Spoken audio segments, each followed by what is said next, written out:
je redis que les banques françaises et européennes, elles sont extrêmement solides. Calm down. Calm down. Quoi qu'en dise notre prix Nobel de l'économie Bruno Le Maire, la panique financière est actuellement en train de se propager des États-Unis vers l'Europe suite à la faillite de la Silicon Valley Bank. Désormais, les regards se tournent sur le Crédit Suisse et les craintes de faillite en chaîne se font grandissantes. Qu'est-il en train de se passer? Quelles sont les raisons d'une telle débâcle? Et que penser du futur des banques? C'est précisément ce que nous allons voir aujourd'hui dans cette nouvelle vidéo. Évidemment, compte tenu de la conjoncture actuelle, comprendre comment la situation est susceptible de nous affecter et comment il nous est possible de nous protéger est d'une importance capitale. C'est justement pour cette raison qu'il vous est possible de retrouver notre expertise au travers de nos formations finance, immobilier, crypto-monnaie, création d'entreprise et notre cabinet de gestion de patrimoine. Nos formations sont réalisées exclusivement par nous-mêmes et sont éligibles au financement par le CPF ou par les OPCO. Vous pourrez donc avoir les réponses à toutes vos questions et vous serez très certainement surpris. Alors n'hésitez plus, passez à l'action dès maintenant. Pour plus d'informations, le lien se trouve en description de cette vidéo.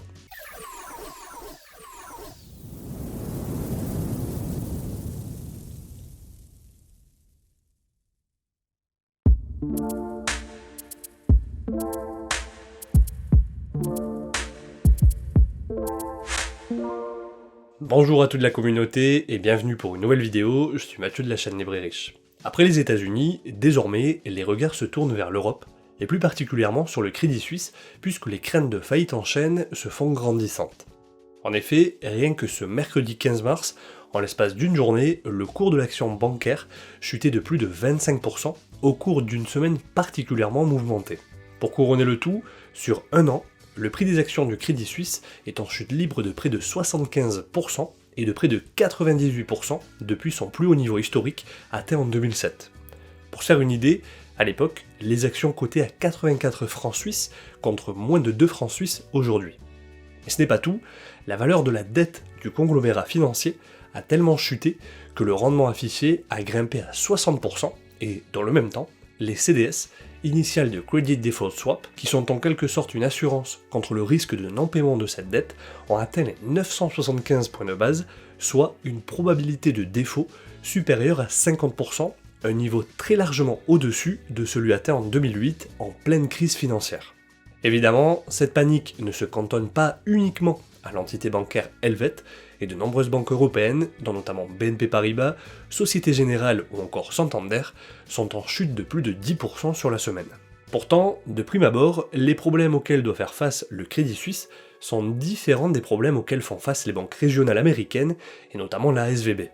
Il y a en revanche un problème qui est commun, et qui a trait à la remontée des taux d'intérêt.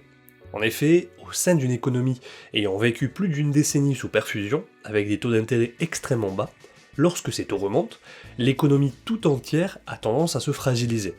Cela est logique dans la mesure où la valeur actuelle des investissements se déprécie, et ce, d'autant plus s'il s'agit d'actifs dont les bénéfices s'étalent sur le long terme et que les institutions ont besoin de se refinancer sur le court terme, alors même que le coût de ce refinancement s'accroît. Par conséquent, les augmentations de taux d'intérêt, afin de lutter contre la hausse inflationniste, génèrent un stress sur le système financier tout entier. Outre cette hausse de taux, c'est également la rapidité avec laquelle cette augmentation a lieu qui importe. En effet, des deux côtés de l'Atlantique, les taux sont passés de 0,5% à 4,75% et 0% à 3,5% aux États-Unis et en zone euro respectivement.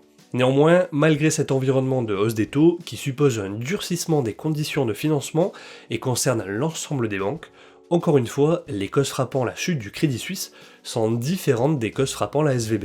En effet, dans le cas de la Silicon Valley Bank, l'origine de ces problèmes se trouve principalement dans le fait qu'elle avait investi massivement dans des actifs à long terme dus à la réglementation, comme expliqué dans une précédente vidéo, sans se couvrir contre le risque que les taux d'intérêt augmentent et donc de la dépréciation de ces actifs à long terme. Or, ces augmentations de taux provoquent la dépréciation de la valeur des investissements de la banque, ce qui engendre de nombreuses pertes latentes au sein de son bilan et, par voie de conséquence, la fait tomber dans une situation particulièrement difficile, notamment en cas de retrait massif des dépôts des clients.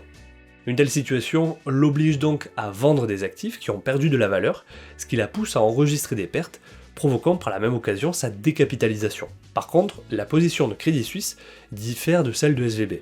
En effet, pour se rendre compte de la situation, il est possible d'analyser les comptes financiers de la banque helvète. Comme on peut le voir, tout comme SVB, Crédit Suisse a également investi dans des obligations, c'est-à-dire de la dette, pour un montant total de 1,7 milliard de francs suisses. Une nouvelle fois, c'est entre autres la réglementation qui explique de tels investissements. Comme nous l'avions expliqué, et comme on peut le lire sur le tableau, il y a deux catégories qui sautent aux yeux. La première catégorie a trait aux Debt Securities Held to Maturity, que l'on remplace parfois par les initiales HTM, et qui signifie titres de dette détenus jusqu'à leur échéance. Les titres qui entrent dans cette catégorie n'ont en principe pas vocation à être vendus, mais gardés jusqu'à leur remboursement total par les débiteurs. La deuxième catégorie a trait aux Debt Securities Available for Sale, que l'on remplace parfois par les initiales AFS, et qui signifie titres de dette disponibles à la vente. A l'inverse du HTM, les titres qui entrent dans cette catégorie n'ont en principe pas vocation à être gardés dans le portefeuille de la banque, mais vendus avant leur échéance. Or, selon que l'on intègre les titres de dette dans telle ou telle catégorie, la valorisation des titres du point de vue comptable sera différente. Tandis que les titres qui entrent dans la catégorie HTM sont comptabilisés en Amortized Cost ou coût amorti en français, les titres qui entrent dans la catégorie AFS sont comptabilisés en Fair Value ou juste valeur ou valeur de marché en français. Sauf que, on l'a déjà expliqué, il existe une relation inverse entre le prix d'une obligation et l'évolution des taux d'intérêt. Autrement dit, lorsque les taux d'intérêt montent, le prix de l'obligation baisse, et inversement, lorsque les taux d'intérêt baissent, le prix de l'obligation monte. Oui mais voilà, du point de vue comptable, seuls les titres comptabilisés en Fair Value, c'est-à-dire faisant partie de la catégorie AFS, reflètent ce mécanisme à l'inverse de l'Amortized Cost, c'est-à-dire faisant partie de la catégorie HTM. Ainsi, tout naturellement, lorsque les taux d'intérêt remontent et que la valeur des obligations chute, les titres comptabilisés en HTM vont avoir tendance à être survalorisés, tandis que lorsqu'à l'inverse les taux d'intérêt baissent, les titres comptabilisés en HTM vont avoir tendance à être sous-valorisés. Dans le cas de Crédit Suisse, la banque détient l'équivalent de 921 millions de francs suisses de titres HTM et 797 millions de francs suisses de titres AFS.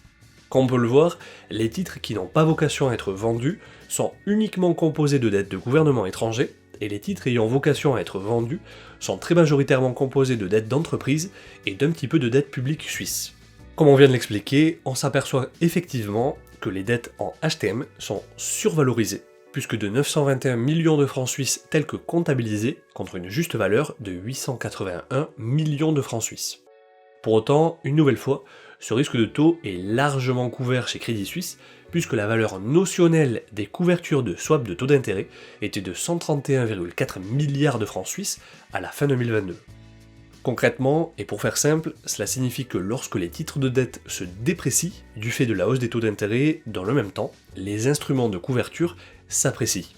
Autrement dit, une perte d'un côté est compensée par un gain de l'autre, ce qui donne un résultat net stable, c'est-à-dire sans gain et sans perte. En outre, Crédit Suisse n'est pas confronté au problème de liquidité, comme ce fut le cas avec la SVB, dans la mesure où la banque est remplie de liquidités. En fait, les problèmes de Crédit Suisse remontent à loin, comme nous l'avions vu dans une précédente vidéo, et en réalité, la banque est clairement considérée comme une petite mafieuse.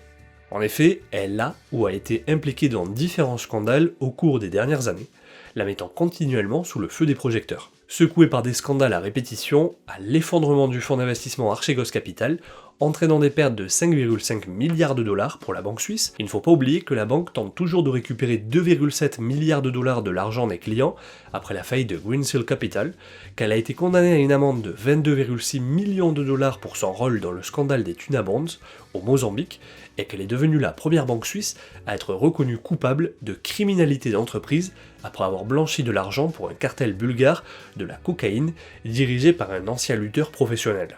Les scandales qui touchent cette banque ne datent pas d'hier, et d'ailleurs le journal The Guardian en a dressé une liste.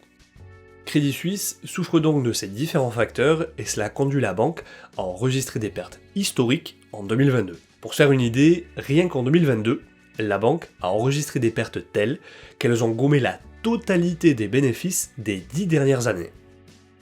En outre, ces différents scandales à répétition et le resserrement monétaire actuel a eu pour conséquence non seulement de peser sur l'entité bancaire du point de vue financier, mais aussi et surtout d'entraver sa crédibilité et sa réputation.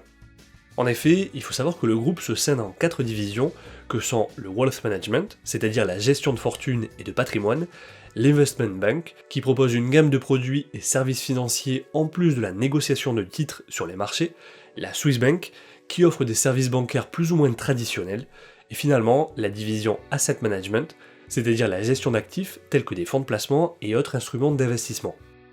Or, compte tenu de sa réputation en berne et la perte de confiance de la clientèle vis-à-vis de l'entité, au 4e trimestre de 2022, Crédit Suisse a subi une fuite de plus de 100 milliards de francs suisses de dépôts, en grande partie due à la partie gestion de fortune. Pour autant, malgré cette déconvenue, la banque helvète n'a eu aucun problème à cause de la liquidation d'actifs dans des conditions désavantageuses, car, encore une fois, et à la différence de la SVB, non seulement l'entité se couvre contre ce risque, mais en plus, elle possède des liquidités abondantes. Sauf qu'il y a un problème. Bien que ces réserves soient abondantes, les réserves de liquidité ne sont pas infinies et elles sont en train d'être drainées encore plus vite que prévu. En effet, pour éviter de perdre des clients et le retrait massif de dépôts de la part des clients, la banque a commencé à offrir des dépôts à 3 mois avec des rendements à 6,5% et des dépôts à 1 an avec des rendements à 7%. Or, ces frais de financement pour tenter d'éviter la fuite de ses clients est un coût que l'entité ne peut clairement pas assumer à moyen long terme, et c'est un coût qui dépasse très largement la rémunération qu'elle obtient pour ses actifs. À titre d'exemple, si on reprend le cas des titres de dette dans lesquels la banque a investi, on peut voir que leur rendement moyen est de 3,94% dans le cas des titres comptabilisés en HTM et de 0,33% à 0,89% dans le cas des titres comptabilisés en AFS. Dans un tel cas de figure, cela signifie que la banque paie des intérêts largement supérieurs au rendement qu'elle obtient sur ses investissements. En ce sens, payer des taux d'intérêt très élevés pour éviter la fuite massive des dépôts sans que, dans le même temps, l'actif rapporte au moins autant de rendement suppose nécessairement des pertes importantes qui s'accumulent au cours du temps. C'est comme si une entreprise, pour attirer de la clientèle, vendait ses marchandises 50 € alors qu'elle les a achetées 100 €. Agir de la sorte peut être tenable sur le court terme, mais plus le temps passe et plus la trésorerie s'assèche, ce qui suppose une décapitalisation de la société. En outre, cette stratégie sera très vite remise en cause par la réglementation, qui impose certaines limites, et bien que la banque helvète se vante de posséder des fonds propres qui respectent et surpassent les ratios imposés par la réglementation, en réalité, les marchés savent pertinemment que cela ne sera pas suffisant. C'est d'ailleurs pour cette raison que, déjà l'année dernière, Crédit Suisse avait été dans l'obligation d'augmenter de 4 milliards d'euros ses fonds propres, bien que les pertes enregistrées en 2022 ont complètement annulé les avantages de cette levée de fonds. En outre, le principal actionnaire de Crédit Suisse, la Banque nationale saoudienne, a formellement refusé toute possibilité de rajouter un seul dollar de plus en capital dans cette banque. C'est précisément pour ces différentes raisons que la banque a annoncé dans un communiqué de presse son intention d'emprunter à court terme jusqu'à 50 milliards de francs suisses à la Banque nationale suisse, la banque centrale du pays, pour renforcer le groupe. En tout cas, une chose est sûre, si le Crédit Suisse venait à tomber, nous serions confrontés à un événement d'ordre systémique qui impacterait douloureusement le reste des banques européennes. C'est d'ailleurs pour cette raison que ce week-end, les parties prenantes travaillent sur un plan pour renflouer ou fusionner la banque afin de résoudre au plus vite les problèmes auxquels le Crédit Suisse est confronté. Une chose est sûre, la tourmente financière n'est pas prête de terminer, et cette hausse des taux nécessaire pour lutter contre l'inflation continuera de faire tomber certains acteurs. En réalité, plus que fragiliser les institutions bancaires, la remontée des taux ne fait que normaliser la situation. C'est la baisse des taux et le laxisme monétaire et budgétaire qui ont été monnaie courante au cours de la dernière décennie, qui ont fragilisé les fondamentaux économiques et financiers. La remontée inévitable des taux allait nécessairement avoir pour conséquence de révéler ses faiblesses. Tant que tout allait bien, il était possible de refiler la patate chaude jusqu'à un certain point. Aujourd'hui, au pied du mur, nous n'avons pas d'autre choix que de reconnaître les erreurs passées.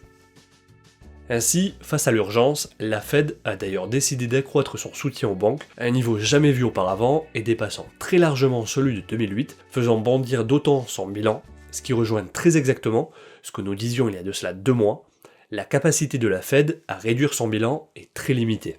Ainsi, aujourd'hui, si la Fed se trouve dans une situation plus que complexe, avec 2 grandes composantes que sont les réserves et les reverse repo, c'est précisément dû au changement de la réglementation. On peut donc dire que l'énorme bilan des banques centrales a surtout permis de maintenir la stabilité du système financier, en raison du changement de la réglementation et de la composition du système bancaire. Ces facteurs signifient que la contraction totale possible du bilan de la Fed est particulièrement limitée et pourrait très probablement prendre fin dès cette année 2023. Le rythme de contraction ralentira probablement plus tôt que prévu et avant le terme auquel la plupart des personnes s'attendent.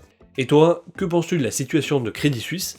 Pourrions-nous assister à un phénomène de contagion dû au risque systémique présent au sein du secteur bancaire et financier? N'hésite pas à me le faire savoir dans les commentaires sous cette vidéo. Comme tu le sais, nous les lisons tous et répondons à chacun d'entre eux. En tout cas, si tu as trouvé cette vidéo intéressante, n'hésite pas à la liker et t'abonner à la chaîne. Et surtout, n'oublie pas d'activer la cloche pour être alerté dès qu'une nouvelle vidéo est mise en ligne. Souviens-toi que l'on reste en contact sur Facebook, Twitter, Instagram, TikTok, Spotify et le groupe Discord, et rappelle-toi que la différence entre ce que tu es et ce que tu veux être réside dans ce que tu fais. Deviens libre et riche.